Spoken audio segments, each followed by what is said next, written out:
Hey man, what's up, Kevin? How you doing? I came back from work and I watched your response video again. I already saw it this morning, liked it, and I saw it again tonight on my way home, just so not on my way home, after I got home. I watched it with my wife and we both enjoyed it. I just want to watch it again so I can get, everything fresh in my head so I can give you a proper response. I know I already told you in the comment section that I had already recorded a response, but I wanted to do it again because I didn't like the way it came out. To me, it was a bit too rushed and rambly. So this one hopefully will be more focused. Though I do want to apologize right off the bat for the fact that this is an audio recording and not a video. The reason why is, you might have seen this elsewhere, but lately my camera's been acting really stupid. As far as when I do video recordings, the sound has just been really, put it bluntly, fucked up. So I've been doing audio recordings trying to offset the sound glitches that I've been having. Though I'm beginning to notice that some of the same sound glitches are beginning to show up in my audio as well, so go figure. And also, what was I saying? Yeah, I'm sorry that your last video was supposed to be a response to one of my others, but for some idiotic reason, YouTube just isn't showing it as such. And I've checked several times, it's not showing up as a video response, so sorry, dude. So I put a link on the sidebar so that people can see the original if they haven't seen it yet. Which, if you guys haven't seen it yet, go watch it. It's good as usual. There's a reason why, I always look forward to what this guy puts out. So, back to our conversation on education. It's been a while, hasn't it? Like I said, me and my wife had watched it, and we both enjoyed it and agreed with a lot of your points. And I do like your idea about coming up with a new way of schooling people, kind of like from a grassroots level, starting with concerned parents who homeschool and just kind of coming up with a network of educators who will begin to branch out and slowly come up with their own private school system.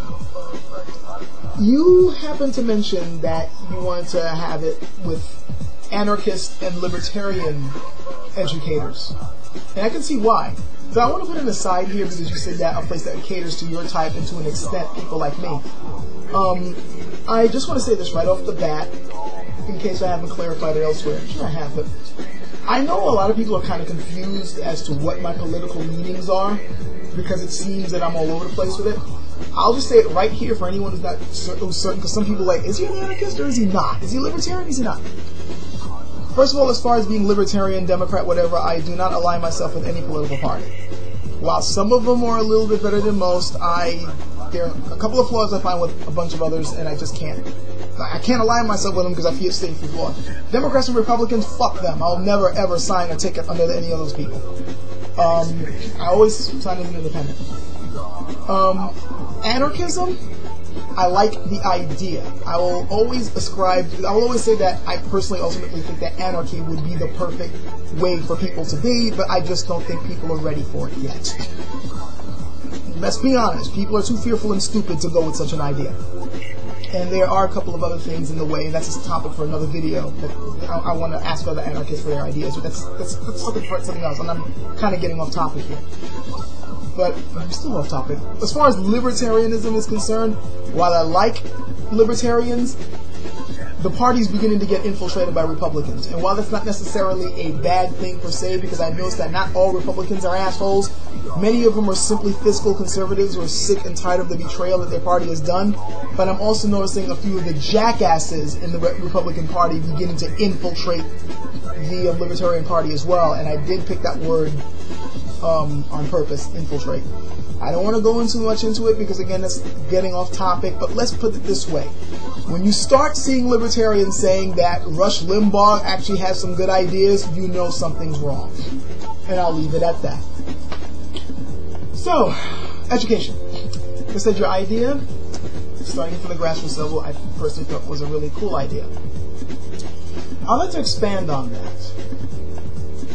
I would really like to see an education system started from a grassroots level in terms of homeschooling. Like a bunch, most people when they homeschool is mostly they just do it on their own. They have to buy the textbooks on their own, and that's expensive. They have to get all the tests and stuff on their own. They got to get the government professionals on their own, all that shit. And they're just doing it for their own kids. And as an aside, I work in a bookstore, and I've been noticing that more and more people who are coming up for their educators discounts, I'm noticing that a lot of them are homeschoolers. It's not a huge number. I'm not trying to make it look like it's this huge surge, but I am noticing more and more people homeschooling, and I think that's a good sign. But I'm thinking a lot of these homeschoolers in the same area should network and get together. It would be really cool if homeschoolers could just, get together and help each other to homeschool their kids. As you pointed out, everybody's got their own strengths and their own particular fortes as to what they could teach. So, kind of like how you see in private schooling and public schooling, you can get these educators to come together and, sort of in a structured way, like, okay, this guy happens to be really good at teaching math, so he can be the one teaching these group of kids math. This guy's really good at history, etc., etc.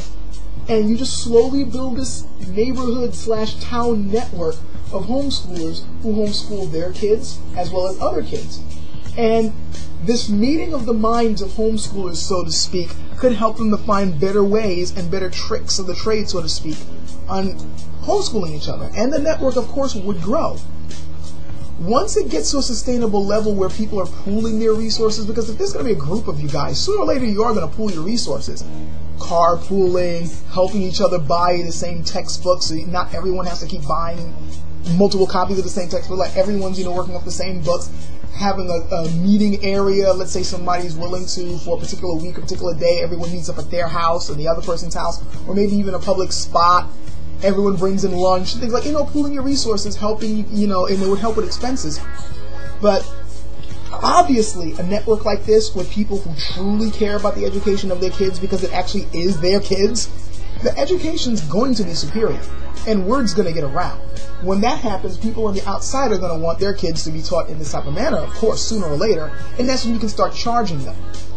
Now, here's where things get tricky. I personally think that people coming in from the outside who don't necessarily share the same views as the teachers, they just want to reap the benefits, should be charged. And it's only fair. I mean, it's like you guys are coming into our network, and you're not necessarily sharing the same ideals. You're not necessarily coming into this group because you happen to share the same political ideals as we do. You just want to reap the benefits of having your kid, homeschooled by us. Okay, fine. But you're going to have to pay to get into this.